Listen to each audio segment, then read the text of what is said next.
저희가 앞서 전달해 드린 것처럼 더불어민주당 영남권 경선 결과가 발표됐습니다. 이번에도 문재인 전 대표가 압도적인 득표율로 1위를 차지하면서 호남과 충청에 이어 3연승을 기록했습니다.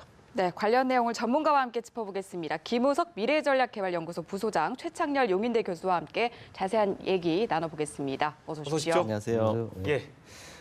득표율이 오늘 64.7%였고요.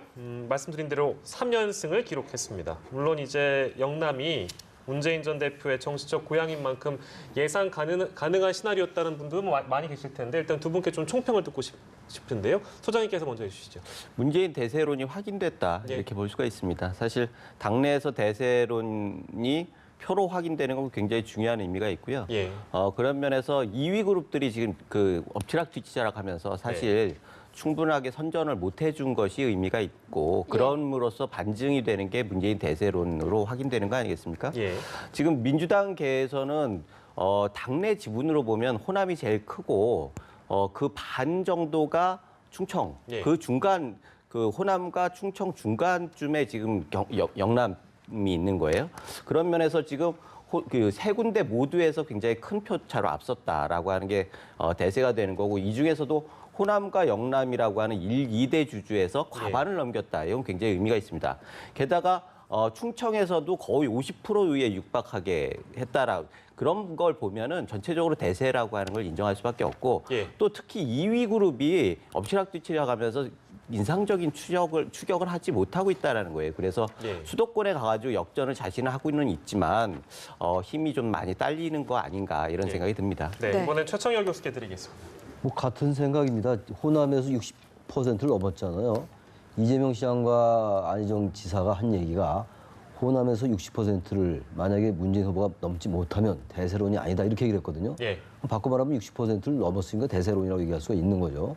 그리고 이제 호남 말고 충청에서 안희정 지사가 상당히 선전을 했어야 되는데 36.7%밖에 못 얻었어요. 문재인 후보가 47.8%, 50% 못 넘었지만 역시 문재인 후보를 꺾지 못했거든요.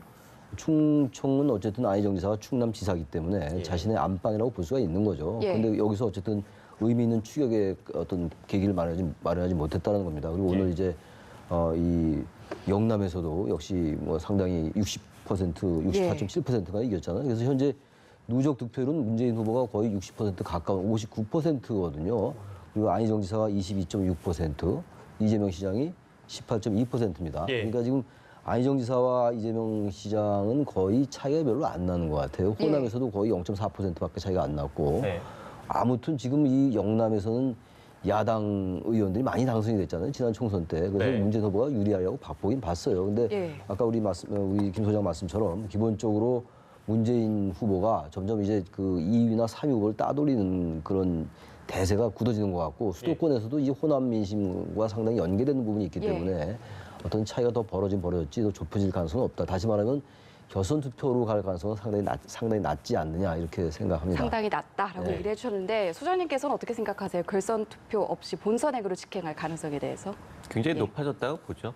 사실은 많은 그 반문 쪽에 있는 사람들은 안희정 카드가 굉장히 본선에 가면 파괴력이 있을 거다라고 필승 카드라고까지 얘기를 했고 그것이 전제가 되는 게 역전 드라마가 가능하다 이런 부분 아니겠습니까? 그런 면에서 지금 역전 드라마를 쓰지 못했다라고 하는 게 결정적으로 뭐 대세론 본선으로 갈 수밖에 없는 환경이었고 두 번째는 결국 2위가 명확하지 않다라는 거예요. 추격할 수 있는 동력이 없다는 거죠. 지금 양쪽에서 표가 갈리고 있기 때문에 수도권에서도 결국 갈릴 수밖에 없거든요. 그래서 인상적인 추적을 하는 건 거의 불가능하다. 이건 거꾸로 말하면은 문재인 후보가 당을 거의 완전히 장악하고 있다. 그런 얘기가 되는 거죠. 그래서 혹시나 했는데 역시나 이런 말씀밖에 드릴 게 없습니다. 저희가 한번 오늘 2위를 기록한 이재명 시장 얘기를 좀 짚어보고 싶은데요. 뭐 정치적 기반으로 물론 따진다면 물론 싫어하시는 분들도 개파 얘기하면 싫어하시는 분들도 계셔가지고 제가 임의로 이제 뭐 친노 그룹이라고 표현을 하면 문재인, 안희정 두 사람은 친노 그룹의 기반이 있고 이재명 시장은 정치적 기반이라고 하는 게 뭐 사실 알려진 게 없기 때문에 근데 영남권에 가서 뭐 근소한 차이입니다. 18.5 대 16.6이긴 합니다만 그래도 안희정 후보를 꺾었다는 것에 의미를 부여한다면 어떤 의미를 부여할 수 있을까요, 최 교수님? 이재명 시장이 안동이 자신의 고향이기 때문에 예. 이재명 시장이 뭐 거기 그쪽이 지역구나 이런 정치적 기반이라고 볼 수는 없다 하더라도 예, 예. 상당히 기대를 했던 건데 아무튼간에 안희정 지사보다 2% 정도 이겼단 말이죠. 이 자체가 의미가 있는 거고 안희정 지사보다 상당히 이재명 시장이 선전하는 것 같아요. 호남에서도 그랬고 예. 영남도 그렇고 말이죠. 예. 또 충청도 안희정 지사가 상당히 많은 표로 이겼어야 되는데 일상의 예상이었다면 예. 근데 큰 차이가 없었어요. 이재명 시장과 안희정 지사가. 네. 그래서 역시 이재명 시장이 이번에 뭐 2위, 3위 어떻게 결정할지 모르겠으나 예. 설령 결선 투표까지 못 간다 하더라도 예. 이재명 시장으로서는 상당히 정치적 자산을 얻은 게 아니냐 이렇게 보여집니다. 상승세를 지금 타고 있는 건 사실이라고 여겨지기 때문에 물론 이제 충청에서 목표한 득표율을 기록했고 15.3이 나왔죠. 15를 목표로 했는데 15.3이 나왔고 오늘 2등을 했습니다. 그러면 이제 다음 마지막 경선 때 이재명 시장이 뭔가 반전 카드를 마련할 수 있는 기회가 될 수 있다고 보세요. 어떻게 보십니까? 지역이 수도권이니까 예. 나름대로 의미가 있겠죠. 그런데 수도권이라고 하는 게 뭐 특별하게 표쏠림 현상이 이루어지진 않아요. 보통 정치권에서 수도권을 예. 하나로 보긴 하지만 결국 수도권 내에서도 영남 출신, 호남 출신, 충청 출신 이렇게 해가지고 결국 세분화되는 성향이 있고 예. 그렇다고 하면은 영호남 충청에서 나타나는 표심이 거의 예. 다 반영이 된다 이렇게 볼 수가 있습니다. 예. 네, 오늘 3위를 기록한 안희정 지사 같은 경우도 결선으로 기적 같은 역전 드라마를 쓰겠다라는 입장을 밝혔는데 이런 메시지는 그렇다면 어떻게 해석을 해볼 수가 있을까요? 후보로서야 뭐 그렇게 얘기를 해야죠. 예. 결선 투표까지 가야지 뭔가 뭐 연대가 됐건 뭐 네. 단일화가 됐건 해볼 예. 텐데 지금까지 호남, 충청, 영남의 선거 이 지금 추세를 쭉 보니까 그런 역전의 드라마를 쓰긴 쉽지 않아 보이고 예. 지금 이제 이 민주당 경선이 ARS가 있고 그리고 대의원 투표가 있고 이제 현장 투표가 있잖아요. 예. 일반 선거인단들. 근데 이제 문재인 후보는 역시 대의원 투표에서 굉장히 강한 것 같아요. 전체적으로 강하긴 합니다만 따라서 예. 지금 수도권에 올라올수록 더 이 비중이 크거든요. 수도권 이 강원 이쪽이 거의 한 50% 차지하고 있기 때문에 예. 여기서 완전하게 뒤집으면 뭐 가능성이 있긴 있어요. 네. 그러나 그게 갑자기 표가 뭐 지금 뭐 호남 충청에서 이렇게 졌는데 이긴다고 얘기하기 어렵지 않겠어요? 예. 쉽지 않은 얘기라고 봅니다. 네. 네, 두 분이 종합해 주신 것처럼 지금 민주당에서는 문재인 대세론이 점점 굳어지는 분위기고요. 국민의당의 안철수 후보 4연승하고 게다가 지지율 상승세까지 보이고 있는데 이 같은 추이가 나타나는 그 이유는 뭐라고 분석을 하십니까? 그 호남에서 안철수 후보와 문재인 후보가 두 후보가 다 60%를 넘었다는 게 상당히 주목해 볼 만한 것 네. 같아요. 예. 안희정 지사와 이재명 시장보다는 이쪽에 지금 국민의당의 손학규 후보와 박수현 후보가 조금 격차 좀 벌어진 것 같긴 합니다. 안철수 후보와. 아무튼 그러나 호남이 지금 두 후보에게 똑같이 60% 이상을 몰아줬다는 거는 아직 어느 후보에게 완전히 표심을 줬다라고 해석하기가 어려운 거거든요. 예. 역시 두 후보가 뭐 야권 후보라고 볼 수가 있으니까 네. 문재인 후보를 뭐 진보라고 분류를 하고 안철수 후보를 중도 보수라고 분류한다 하더라도 어차피 야권이라고 볼 수 있잖아요. 지금 여야가 없다 하더라도 예. 야권 후보 두 사람에게 역시 그 끝까지 경쟁할 수 있는 그러한 어떤 기반을 마련해 준 게 아닌가 이런 생각이 좀 들어요. 예. 근데 특히 이제 안철수 후보는 이 화면을 봐도 그렇고 이 연설한 모양이나 많이 달라졌죠. 너무 달라졌어요. 당황스러울 정도 달라졌더라고요. 예. 그야말로 누구 다른 옆에 참모의 어떤 그 조언이나 이런 것들 굉장히 많이 받은 것 같아요. 그러니까 네. 유약해 보이는 이미지라든지 어쨌든 확신을 주지 못한 이런 어법 이런 것에서 완전히 탈피해서 예. 본인이 얘기했던 것처럼 그야말로 안철수가 아니라 강철수 같은 느낌도 주긴 줍니다. 네. 이제 안철수 후보는 지금 좀 상승세인 것 같아요, 느낌이. 예. 문재인 후보는 뭐 계속 대세론으로 가고 있는 거고 그래서 역시 뭐 나중에 얘기가 나오겠습니다만 문재인과 안철수의 이 두 후보는 역시 상수로 봐야 될 것 같고 예. 그렇다면 이 상수 두 명이 격돌할 것인가 아니면 다자구도로 할 것인가가 예. 역시 이번 대선의 승패를 가르는 중요한 이제 그 기준이 될 것 같습니다. 네, 저번에 말씀하신 구도로 시작해서 구도로 예, 끝나는 구도로 선거가 끝난다, 될 것 그런 같다는 얘기입니다. 말씀을 다시 한번 정리를 해보고요. 부소장께는 뭐 이제 안철수 바람이 과연 2012년만큼 다시 불 것인가? 뭐 그렇게 한번 저희가 여쭤보고 싶네요. 그때보다 더 강해질 수 있다라고 조심스럽게 예측해 봅니다. 왜 예. 그러냐면요. 지금 문재인 후보 같은 경우에 당 지지도가 새 후보가 뭐 지금 안희정, 이재명 후보까지 합해가지고 전체 지지도의 60% 정도를 차지했어요. 그런데 예. 거기에 비해서 뭐 개인의 지지도는 많이 빠지지 않았습니까? 이게 지금 좀 추려지면서 결국은 당 지지도가 빠지는 상황으로 지금 가고 있단 말이죠. 그런데 예. 안철수 후보 같은 경우에는 본인의 지지율과 당 지지율이 같이 상승하는 분위기로 가고 있거든요. 네. 그래서 이 추세를 보면은 언젠가는 골든 크로스가 될 거다. 그게 네. 과연 대선 전에 올 거냐 아니면 끝까지 가다가 결국 포기하고 뭐 문재인 대세론으로 끝날 거냐 이게 문제지. 예. 결국 안철수 대세론이 상승세에 있는 건 맞습니다. 네. 그래서 그 부분에 대해서는 많은 사람들이 기대를 하고 있고 아까 말씀하셨듯이 굉장히 탁월하게 학습 능력을 증명하고 있어요.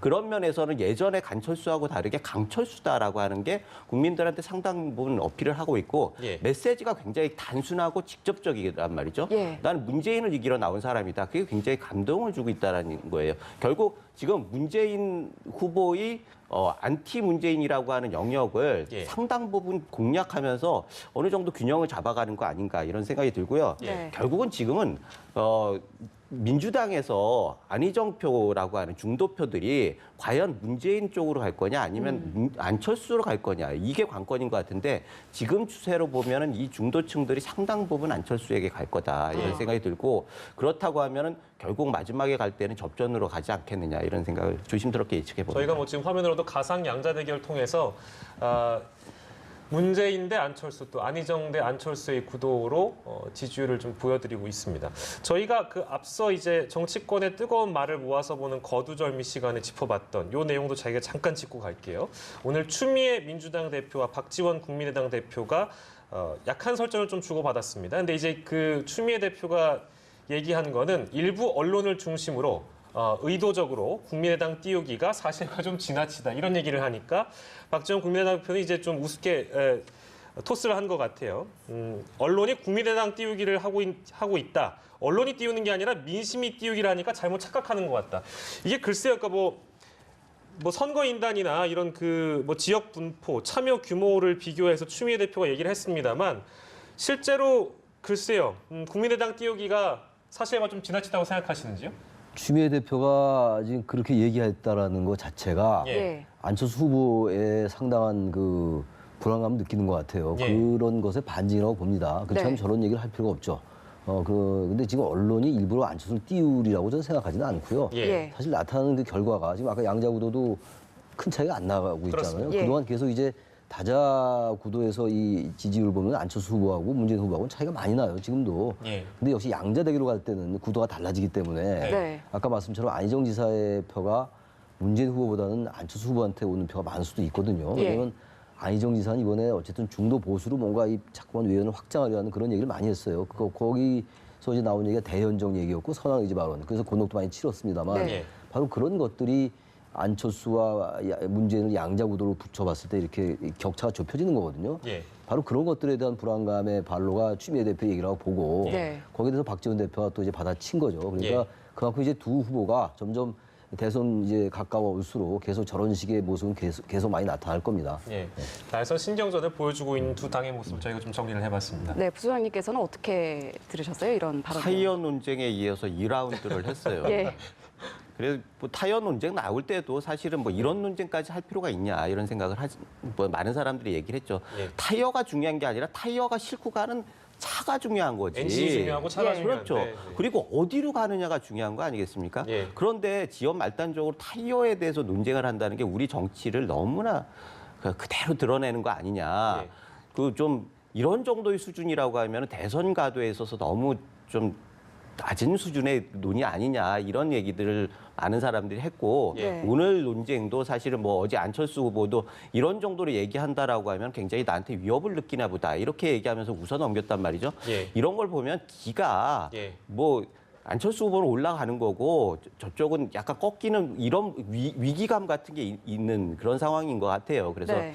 결국은 마지막에 접전을 예고하는 그런 거 아닌가 이런 예. 생각이 듭니다. 예고편이라고 저희가 정리를 하죠. 네, 일단 뭐 전반적으로 이런 상황이 지속되면서 반문연대 움직임도 활발해질 것으로 보이고 또 앞서서도 계속해서 강조를 해주셨지만 구도에서 시작해서 구도로 끝날 것이다라고 얘기를 해주셨는데 그렇다면 이 반문연대 이 차원에서 이제 안철수 전 대표의 역할을 계속해서 강조해 나갈 것으로 예상이 되고 있는 상황이거든요. 그런데 안철수 전 대표 같은 경우는 연대에 사실 부정적인 입장이잖아요. 자강론을 들고 나오고 예. 근데 안철수 후보가 지금은 상승세라고 말씀을 드렸잖아요. 예. 근데 계속 반문연대라는 용어를 쓰게 되면요. 예. 그건 뭐 홍석현 전 중앙일보 회장이 얘기한 것처럼 특정 인에 대해서 반대하기 위한 연대로 그렇게 프레임이 가둬질 수가 있어요. 예. 그래서 저는 문재인 후보에 대항하는 이 반문 연대를 이름을 좀 바꿀 필요가 있다라고 보고 안철수 후보 측이나라든지 예. 다른 뭐 바른정당 뭐 이제 자유한국당 앞으로 어떻게 구도가 잘지 모르겠으나 오히려 안 후보 측에는 마이너스가 될 수 있는 저는 용어니까요. 반문 연대라는 말 자체가 예, 예. 이제 문재인 후보 측에 상당한 명분을 줄 수가 있어요. 네. 오로지 선거 승리만을 위한 정치 공학이다. 이건 우리 정치권에 항상 나오는 문법이잖아요. 예, 예. 그거를 스스로들이 자초하는 게 된다는 느낌이 들고 어쨌든 그럼에도 불구하고 그것이 반문연대가 됐건 다른 용어가 됐건 간에 예. 분명히 이번 선거는 뭐 제가 계속 강조하고 있는 겁니다만 지나치게 구도에 집착하는 선거가 되고 있다는 거거든요. 2010년도 얘기도 제가 말씀드렸고 2012년도 같은 경우도 경제 민주화나 복지 이 문제를 가지고 어쨌든 양당이 겨뤘거든요. 네. 새누리당과 민주통합당이. 예. 이번 선거는 그런 게 너무나 안 보여요. 각 당 주자들이나 정당들이 많은 공약을 내놓고 있음에도 불구하고 예. 여전히 우리도 지금 이 자리에서 구도 얘기를 하고 있단 말이죠. 예. 맞습니다. 따라서 이거는 결국은 어쩔 수 없이 현실이기 때문에 정치는 현실이잖아요. 예. 결국 구도가 이번 선거의 승패를 가릴 텐데 반문연대가 구성되기에는 너무나 난관이 많은 것 같아요. 예. 일단 바른정당과 이 국민의당도 연대하기가 쉽지 않아 보이고 네. 홍준표 지사 지금 자유한국당에 지금 그 후보로 선출이 됐잖아요. 예. 홍준표 지사와 바른정당의 유승민 의원도 날선 공방을 하는 걸로 봐서 썩 그렇게 합치려 하지 않는 것 같고. 예. 근데 문제는 이제 선거일이 가까워올수록 예. 어떤 그 전격적으로 연대가 선언될 수가 있겠죠. 네. 지난 2002년도 같은 경우에 노무현과 정몽준의 단일화는 25일 전에 이루어졌거든요. 네. 예. 지금 25일 전에 이루어진다라고 만약에 그때 비춰본다면 지금 40일 정도 채 안 남았잖아요. 예. 그것이 얼마 열흘 정도 있으면 빨리 그 연대가 돼야 되는데 지금 연대의 얘기는 계속 나오고 있습니다만 예. 역시 어떤 구체적인 액션이 잘 나오지 않는 것 같아서 연대가 이루어져서 다 양자 구도로 가는 것이 과연 가능하겠는가 현재로 봐서 상당히 쉽지 않아 보이기도 한다는 겁니다. 저희가 근데 뭐 가정을 해놓고 얘기할 수밖에 없는 상황이기 그렇죠. 때문에 만약에 연대를 이뤄내고 단일화를 이뤄낸다면 그 구심점을 할 사람이 필요하거든요. 근데 예. 지금 이제 반문을 기치로 가장 강하게 나오고 있는 사람이 아무래도 오늘 선출된 홍준표 지사라서 근데 뭐 아까 말씀하신 대로 바른정당의 유승민 후보와도 지금 뭐 신경전을 벌이고 있는 상황이라 이게 가능하겠습니까? 어떻게 보세요, 소장님? 일단은 지금 운동장이 기울어져 있는데 단시간에 이거를 평형을 맞추기는 굉장히 힘든 상황입니다. 그래서 오늘 그 당선돼가지고 본인이 스트롱맨을 되겠다 예. 예. 이렇게 얘기를 하면서 들어와라. 우리 협상할 생각하니까 다 들어와라. 유승민 후보하고 국민의당 다 들어와라. 그러면 우린 조건 없이 받아들이겠다. 네. 그 헤어진 원인이 없어졌으니까 단판 뭐 여론조사 이런 거 필요 없다는 거 아니에요. 빨리 들어와라. 예. 이게 가진 자가 가지고 있는 여유 같은 거죠. 네. 이거하고 똑같이 안철수 같은 경우에도 안철수 후보 같은 경우에도 자강론을 얘기하는 게 예. 반문연대는 당신들 얘기고 나는 문재인만 보고 달려가겠다. 예. 그러면 자연스럽게 반문연대를 흡수하는 거 아니겠습니까? 네. 그런 면에서 굉장히 그 전략적으로 영리한 방향으로 가고 있다. 그게 안철수가 예전하고 달라진 모습이라는 거죠. 네. 전체적인 구도로 보면은 지금 보수 진영은 사실은 뭐 기권을 하는 표만 모아놔도 성공이다. 예. 이렇게 보여집니다. 결국은 이성적인 보수와 중도층들이 누구를 선택할 것이냐. 예. 그럼 최악의 선택을 피하고 차악을 한다라고 하면 이건 어느 정도 양자 대결 구도가 될 수 있다. 예. 그런 네. 면에 있어서는 앞으로 남은 40일이 결코 길지 않은 기간이다. 예. 짧지 않은 예, 기간이다. 예, 예. 충분한 시간이 있다. 이렇게 보여집니다. 네. 어찌됐건 범보수 진영에서는 여러 가지 방법들을 계속해서 생각해내고 고민해내고 그리고 단일화를 위해서 여러 가지 방법들을 모색해낼 텐데 앞서서도 언급을 해주신 것처럼 홍 지사 같은 경우는 조건 없는 단일화를 얘기하고 있는 상황이고 유승민 후보 같은 경우는 친박 의원 청산을 조건으로 내건 상황이잖아요. 이런 상황을 고려했을 때 홍 지사가 이 친박 청산에 적극적으로 나설 가능성에 대해서는 어떻게 보십니까? 홍 지사의 그 친박에 대한 입장은 굉장히 오락가락했던 것 같아요. 친박의 지지도 얻어야 되고 예. 또 친박의 청산이라는 그러한 대의 명분도 따라야 되고 이런 양자에서 굉장히 고민했던 그런 흔적이 보였던 것이고 지금 이제 바른정당 보고 무조건 들어와라. 근데 그건 말이 되질 않아요. 왜 네. 말씀이 안 되냐면은 정치라는 게 현실이라 하더라도 최소한의 대의 명분이 있어야 됩니다. 네. 근데 박근혜 전 대통령이 구속됐으니까 이제 일 다 끝났으니까 들어와라. 예. 그건 논리적으로 맞지 않아요. 예. 일단 최소한도 친박 청산에 대한 입장을 보여줘야죠. 그런 다음에 어쨌든 바른정당에 손짓을 하는 게 맞다고 보고 그렇기 때문에 현재와 같은 스탠스를 만약에 홍 지사가 유지한다면 바른정당과 자유한국당의 이른바 범보수 후보 단일화는 상당히 거리가 멀어질 수밖에 없다라고 보고 예. 국민의당의 안철수 후보가 사실 지금 범보수 후보 단일화에 뭐 비문연대로 자꾸만 논의가 되고 있는데 네. 사실은 문재인 후보하고 같은 편에 있어야 되는 거예요 원래는.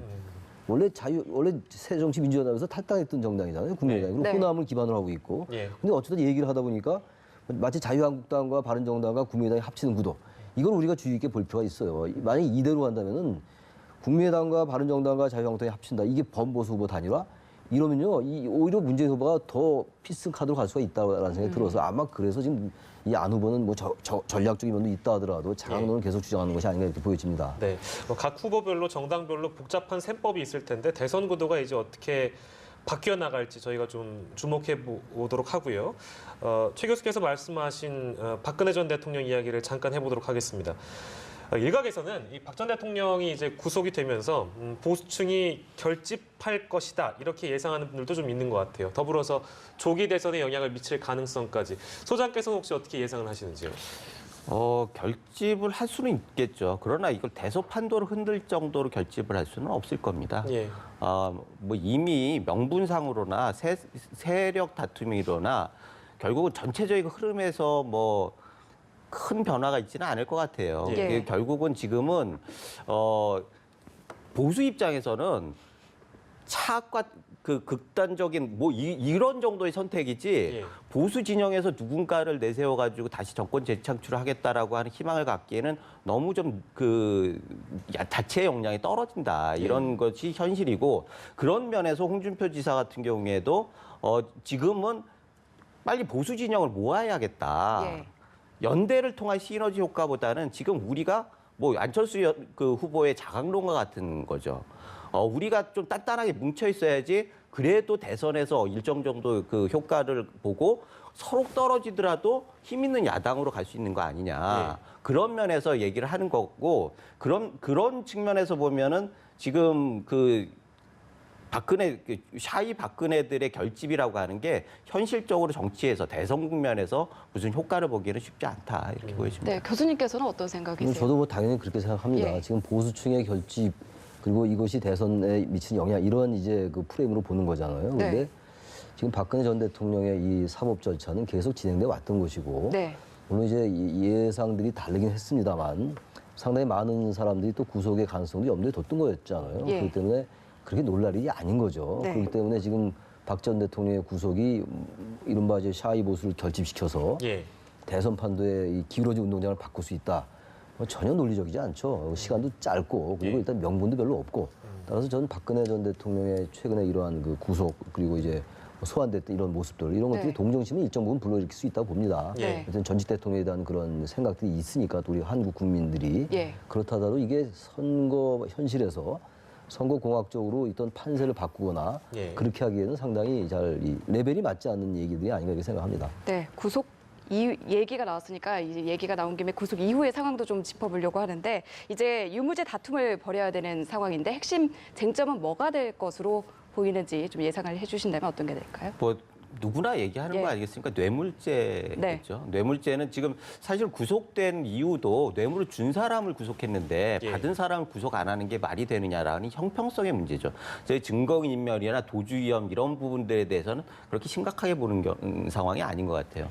결국은 지금 형평성의 문제인데 그 핵심적인 게 뇌물죄와 관련되는 거 아니겠습니까? 그래서 결국 이 뇌물죄에 대해서는 뭐 공동지갑, 경제 공동체 뭐 이런 얘기로 뭐 이렇게 좀 무리하게 뭐 검찰이나 특검에서 만들어 놓은 구도를 네. 어떻게 그 변호인단 측에서 뭐 제대로 선박을 할 수 있느냐 이 부분 아니겠습니까? 예. 그런데 그거를 입증하는 쪽은 지금 여론을 얻고 있단 말이죠. 예. 그렇고 뭐 일단 구속에서 보여주듯이 재판부도 상당 부분 동의를 하고 있는 부분이에요. 네. 그래서 이 뇌물죄를 입증하는 거가 그걸 어떻게 방어하느냐 이게 결국은 굉장히 중요한 그 맥락이 될 것 같고 예. 이거는 결국은 대선 국면보다 대선 끝나고 나서 본격적으로 재판을 할 때 예, 예. 벌어질 일이고 지금은 이 논쟁이 미래의 권력을 결정하는 데 있어서 한 발 비켜주는 게 옳지 않겠느냐. 그래서 진짜 제대로 된 검증을 할 수 있도록 여론도 좀 이렇게 피해주는 그런 것들이 바람직하지 않겠느냐 그런 생각이 듭니다. 예.